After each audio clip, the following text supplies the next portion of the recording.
4.2 million. That is the number of Canadian trips to the United States that disappeared within a single year. No one stopped them, no barriers were erected, no regulations blocked the way. Millions of Canadians simply decided not to go. Those 4.2 million journeys once existed. They vanished because countless families, acting individually, chose to spend their money in vacation time somewhere other than America. To understand why that figure matters so much, another fact is essential. Canada stands as the largest source of international visitors entering the United States. During a typical year, Canadians make more than 20 million visits south of the border. Their spending exceeds $2,000 across the American economy. Hotels, restaurants, souvenir stores, ski destinations, and theme parks all benefit from those dollars. That activity supports roughly 14,000 American jobs. Canadians are not a minor piece of the tourism sector. They are a central pillar. And that pillar suddenly stepped away. This became one of the most powerful travel boycotts ever experienced by the American tourism industry. Yet almost no one coordinated it. There was no leadership structure, no central organization, no master strategy. Instead, millions of people shared the same sentiment. After a year marked by tariffs, repeated insults, and references to Canada as the 51st state, they had reached their limit. They stopped crossing the border. They stopped directing their earnings toward a country they believed was treating them with disrespect. And that is the aspect likely to concern Washington the most. Such a reaction cannot be negotiated away. No sanction can reverse it. No tariff can counter it. No agreement can force it to end. Donald Trump spent a year attempting to pressure Canada economically, convinced that the advantage belonged entirely to the United States. According to this view, the calculation was reversed. 40 million Canadians were given a tool that no superpower can take away: the ability to remain at home. What followed demonstrated a kind of influence that cannot be measured by pipeline maps or export charts. It came from millions of personal decisions made independently. Those choices began producing consequences for the American economy that no Canadian administration had ever managed to achieve. The scale of the change was remarkable. During 2025, Canadian travel into the United States declined by approximately 21 to 22%. That represented the missing 4.2 million trips. The trend did not improve at the beginning of the following year. Conditions became even worse. By early 2026, road travel, which accounts for most Canadian visits to the United States, had dropped by about 1/3 compared with 2 years earlier. Air travel from Canada was also experiencing declines measured in double digits. Vehicle crossings along the northern frontier fell roughly 30% year over year. That marked the 10th consecutive month of decline. One study using anonymous cell phone location information estimated that Canadian visits to the United States had plunged by an extraordinary 42%. No matter which numbers examined, every indicator pointed in the same direction, downward, and the trend showed no sign of reaching a bottom. Polling data suggested that these decisions were not temporary reactions. One major survey reported that more than 4 out of 10 Canadians were less inclined to visit the United States than they had been a year earlier. Another poll conducted earlier found that almost half had already canceled travel arrangements or were seriously thinking about doing so. These were not travelers temporarily affected by higher costs. They were people who had reached a conclusion. Month after month, border statistics reinforced that reality. The pattern became a lengthy sequence of double-digit declines. It continued with such consistency that the American tourism industry shifted from expecting a rapid recovery to preparing for a different normal. The financial impact brought the issue into sharper focus. The U.S. Travel Association calculated the consequences. A 10% decline in Canadian travel translated into approximately 2 million fewer visits. It also meant more than $2,000 in lost spending and about 14,000 American jobs disappearing. Applying that formula to the actual decline produced estimates for 2025 exceeding $5,000. Some forecasts pushed the losses beyond $6,000. That amount was removed from the American economy, not because of a recession and not because of foreign competition. It came from the deliberate choices of people living next door who decided to stop coming. Industry specialists expressed unusual concern. The head of a major tourism research company, a veteran with 37 years of experience, explained to reporters that he had never witnessed anything comparable. Travel boycotts often emerge around various controversies, he said, but this case was different. The effects were visible, and they were not fading quickly. Such comments reflected an industry that no longer viewed the situation as an ordinary downturn. Something new had emerged. Typical declines in tourism are usually driven by economics. Exchange rates shift, recessions arrive. People reduce travel because they can no longer afford it. Eventually, those problems ease. Discounts can help. Promotional campaigns can work. A weaker currency may encourage visitors to return, but this situation was different. The movement was not based on financial concerns. It was rooted in emotion. It was driven by a sense of national humiliation that discounts could not erase. The causes extended beyond a single policy. Tariffs on Canadian products played a role, but alongside them came repeated descriptions of Canada as the 51st state, open discussions about annexation, and several widely publicized incidents at border crossings that left Canadians feeling unwelcome and even unsafe. For many Canadians, the issue was never one specific tariff. It was the overall tone coming from Washington. That message, in their view, communicated contempt. And people do not answer contempt through calculations of cost and benefit. They answer through pride. Canadians did not abandon trips to the United States because expenses became unbearable. They stopped because they were angry. As one pollster observed, many suddenly recognized that they had numerous alternatives for their vacations. That reality made the boycott especially damaging and extremely difficult to counter. Government programs can be changed, tariffs can be removed, but no legislation can compel millions of proud and frustrated citizens to feel welcome again. Advertising campaigns cannot erase a national insult. The damage existed on an emotional level. Therefore, any solution would also need to be emotional. That lay beyond the authority of tourism agencies and hotel operators suffering financial losses. Everything depended on political changes. Everything depended on a shift in tone. Everything depended on Canadians deciding, by their own choice, that they wished to return. Until that moment arrived, millions of welcome mats remained effectively rolled up. The effects became visible on the ground. $5 billion is only an abstract number until one visits the communities that once depended on it. Consider Buffalo. Consider Niagara Falls on the American side. Consider Bellingham in Washington state. Consider the small towns scattered across northern Maine and Vermont. These communities built their economies around one assumption. Canadians would cross the border, they would shop, they would dine, they would refuel their vehicles, they would fly from less expensive American airports, they would spend weekends at outlet malls. For those towns, Canadians represented much more than tourists. They were the customers, and suddenly, those customers disappeared. Parking areas once crowded with license plates from Ontario and Quebec became noticeably emptier. Restaurants that had increased staffing to handle cross-border visitors began reducing employee hours. Stores watched their strongest season become their weakest. And among all these consequences, one particularly striking victim emerged. Among the clearest casualties were the smaller American airports positioned near the border. Their business plans had long depended on travelers arriving from Canada.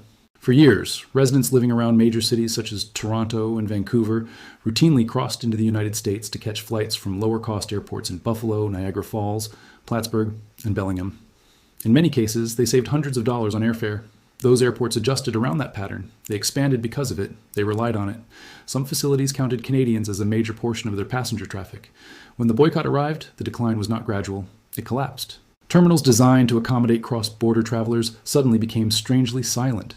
Restaurant owners in those communities did not experience the trade conflict as a distant political issue. They saw customers disappear from their dining rooms. One empty table followed another. Then came the difficult calculations over whether payroll could still be covered. Repeat that same concern across thousands of small businesses spread along a border stretching 4,000 miles, and the meaning of 4.2 million lost visits becomes much easier to understand. The impact extended far beyond the frontier. Consider the winter destinations in Florida and Arizona. For decades, hundreds of thousands of Canadians escaped the cold season by heading south. They rented condominiums, purchased groceries, played golf, and kept restaurants busy for months. Consider Las Vegas. Consider Palm Springs. Consider the cruise terminals. Consider the ski communities. Each of them had built a portion of its economy around dependable Canadian visitors who returned season after season and spent generously. Now those communities were noticing what was missing. The people absorbing the cost were not politicians in Washington. They were hotel housekeepers in Orlando. They were servers in Buffalo. They were store owners in Bellingham. They were tour guides in Nevada. The boycott targeted a government. As happens so often, the consequences landed on ordinary workers. But the money itself did not disappear. It simply moved somewhere else. As spending by Canadians inside the United States plunged, a different trend emerged within Canada. People did not stop traveling. They redirected their plans. Domestic tourism across Canada surged, with spending rising by double-digit levels. Billions of additional dollars began flowing into Canadian hotels, restaurants, and national parks, rather than their American counterparts. During a single quarter, Canadians spent more than $3,000 vacationing within their own country. That represented an increase of more than 11% compared with the previous year. Travel by Canadians to destinations overseas also increased. Europe attracted more visitors. Mexico saw gains. Asia experienced growth as well. According to Canada's tourism authorities, the industry was enjoying what they described as a banner year. The same force draining business from American border communities was boosting Canadian destinations. The money remained in circulation. It was simply being spent domestically and intentionally, with national pride playing a role.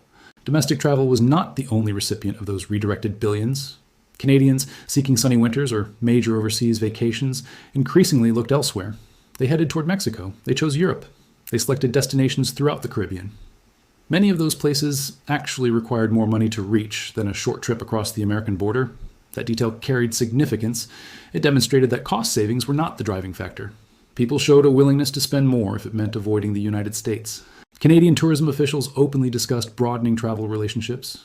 They sought visitors from Europe and Asia. At the same time, they encouraged Canadians to look outward toward the wider world. What began as an unplanned protest was gradually turning into something more enduring. It was becoming a deliberate shift in how leisure spending was allocated. The pattern resembled similar moves appearing in Canada's trade policies, energy strategies, and diplomatic relationships, all reflecting a desire to reduce dependence on an unpredictable America. The boycott was evolving beyond emotion. It was becoming routine, and routines are much harder to undo than temporary feelings. Another detail made the imbalance even more noticeable. While Canadians were reducing travel southward, Americans generally continued visiting Canada. After a prolonged slowdown, visits from the United States began increasing again during early 2026. This was not a case of two nations losing interest in each other simultaneously. Instead, one country was making a conscious and collective decision to step back while the other continued largely unchanged. That was not mutual distancing. It was a one-sided boycott carried out intentionally. This highlighted a type of influence different from the subjects usually discussed when considering Canada's leverage. Attention often focuses on physical assets. The uranium supplying American reactors, the potash supporting American agriculture, electricity, oil, lumber, metals. All are tangible resources that can be plotted on a map. But this situation involved another form of leverage. In some respects, it was even deeper. It came from 40 million consumers who possessed both purchasing power and the freedom to choose where that money would go. Governments can answer with tariffs. Canada's government has done so, yet no state can duplicate the impact created when millions of citizens independently decide to close their wallets to another nation at the same moment. This type of leverage lacks an off switch. Nobody controls it. No single leader directs it. It emerges from below and becomes embedded in the everyday decisions of an entire population. That makes it extremely difficult to counter. Compare it with the tools usually discussed. When Canada threatens taxes on electricity exports or restrictions on metal shipments, those are instruments managed by government. Governments can negotiate, they can face pressure, they can be waited out, someone answers the phone. But 40 million private choices have no phone number. Donald Trump cannot contact a minister and demand that Canadians begin reserving Florida vacations again. There is no negotiator capable of offering concessions to end the boycott. The power has shifted entirely to individuals. At that level, it becomes diffuse. It becomes decentralized. It becomes unreachable. An opponent can challenge a policy. It cannot challenge an emotion existing separately inside 40 million minds. That is why a leaderless boycott can endure longer than official sanctions. Changing one leader's position may remove a sanction. Changing this would require changing the feelings of an entire nation, one wounded sense of pride at a time. According to this interpretation, that represented the central mistake in Donald Trump's approach toward Canada. His strategy assumed Canada was dependent. It assumed the country occupied a junior position. It assumed enough pressure would eventually force compliance. As a result, attention remained focused on trade balances, tariff schedules, and aggressive rhetoric. But the connection between the two nations extends beyond governments and treaties. It also exists between people. 40 million individuals had spent years choosing to devote considerable amounts of their time and money to the United States. They had done so as friends. In this view, they felt they were treated with contempt and expected to accept it. Their response did not come through government institutions. It came personally. They answered using the language every economy understands. They stopped spending. Each insult failed to weaken their resolve. Instead, it strengthened it. Tariffs can be imposed on products. Resentment cannot. The travel boycott represented only the most visible element. It became linked to a wider movement, Canadians labeled with characteristic understatement as elbows up. Inside grocery stores, shoppers began examining labels carefully. They checked countries of origin. Canadian brands were selected deliberately. American products were left behind. Provincial liquor stores removed American wine, whiskey, and bourbon from their shelves. In certain situations, products worth hundreds of millions of dollars vanished from the market overnight. And the movement soon found organization through a distinctly modern approach. Smartphone applications soon emerged that allowed shoppers to scan barcodes and immediately determine whether an item originated in Canada, the United States, or another country. A routine grocery trip gradually became a small economic statement. social media platforms filled with discussions about which products deserve support and which ones should be avoided. People exchanged information about maple leaf labels, separating truly Canadian brands from American corporations using Canadian appearances. Retailers started highlighting domestic products with small Canadian flags to attract patriotic consumers. The phrase "elbows up," borrowed from hockey culture, evolved into a national slogan. It represented the belief that Canada would not allow itself to be pushed aside. No marches were required, no donations were necessary, no speeches had to be delivered. All that was needed was one individual standing in a supermarket aisle and selecting a Canadian product instead of an American one. By itself, that choice seemed almost invisible. Repeated tens of millions of times each day across the country, it became something much larger. Additional applications appeared to help consumers identify and avoid products from the United States. What emerged was a daily act of patriotism practiced by millions at checkout counters. The collapse in travel and the surge in support for Canadian goods represented two sides of the same trend. Without being instructed by anyone, a population collectively chose to express opposition to a policy using the one form of voting always available: their money. Beneath that reality lay a deeper truth. Despite all the attention given to oil, uranium, and lumber, the most important thing Canada had sent across the border never appeared in export statistics. It was goodwill. Over many years, an entire nation willingly treated its larger neighbor as a friend. Canadians vacationed there, they shopped there, they purchased American products, they watched American entertainment and often celebrated American achievements. That goodwill carried a value measured in tens of billions of dollars each year. It had been offered so naturally that almost nobody in Washington bothered to calculate it. Even fewer considered protecting it. Instead, it came to be viewed as something permanent, like the weather. The message Canada was now delivering, quietly and politely, was that goodwill carries a price, and it does not last forever. It must be earned. It can also be exhausted. Once a country decides to withdraw that goodwill, no tariff, no treaty, and no threat can force it to return. There were, however, complications.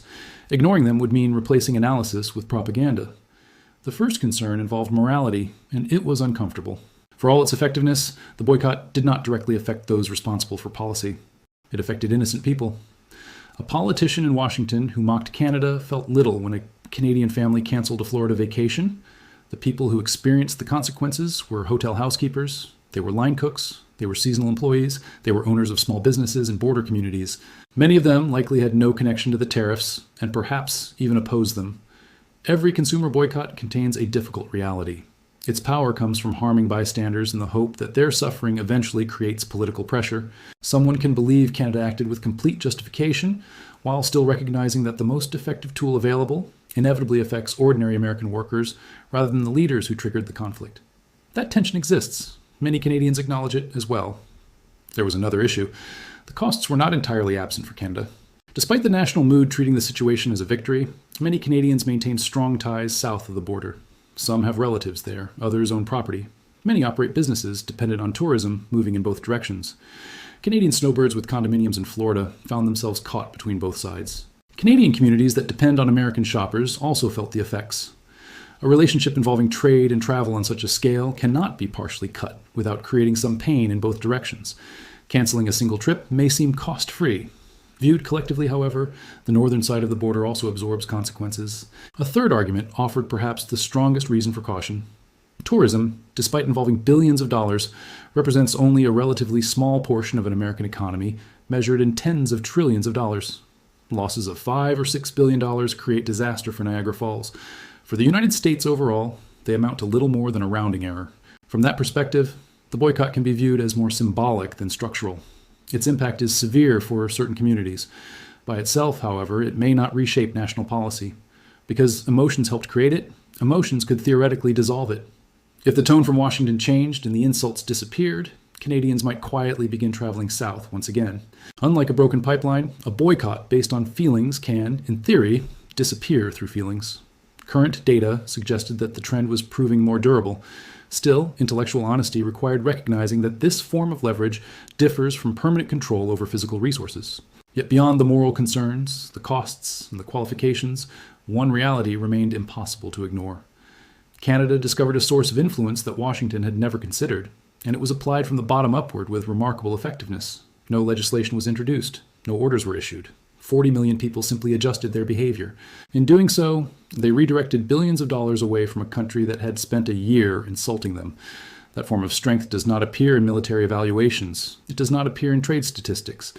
And it is exactly the type of power that opponents focused solely on tariffs and aggressive rhetoric often fail to recognize until it has already taken effect. The story also exposed a weakness in viewing allies as dependents. Donald Trump's understanding of leverage centered on transactions and top-down pressure. Influence governments, control resources, set conditions, force smaller countries to yield. But nations are more than governments and resources. They are people. They are pride. They are thousands of daily decisions involving how to live and where to spend. Those decisions had always existed. For years, they flowed naturally toward America, driven by friendship, habit, and goodwill. In Washington, that goodwill was rarely considered leverage. It was simply assumed, taken for granted, as ordinary as air itself. Then it disappeared, not through dramatic state action, not through official decrees, but through 4 million separate and quiet decisions to remain at home. There is no way to retaliate against that. There is no headquarters to pressure, no office to contact, only a feeling shared across an entire nation. And feelings remain beyond the reach of tariffs. Donald Trump searched for pressure points in Canadian mines, pipelines, and trade figures. According to this interpretation, he failed to recognize that the most powerful one existed somewhere else, in the nation's heart. 4.2 million. That was the number. And every missing trip represented a free decision made by an individual who chose to communicate through spending what diplomats could not express. Communities across America that once depended on those dollars discovered a difficult lesson. The strongest economic force on the continent had never been the one dominating headlines. It had been the quiet goodwill of a neighbor. That goodwill filled hotels, it supported restaurants, it sustained main streets year after year until the moment when it reached its limit and politely stopped arriving. Trade wars may be won on paper. Winning them becomes far more difficult when the other side simply decides it no longer wishes to visit. If this story gave you a new perspective on the influence hidden inside ordinary choices, share your thoughts and continue following for more discussions on the decisions that shape nations and societies. Please leave your thoughts about this content in the comments below. Thanks for watching. See you in the next one.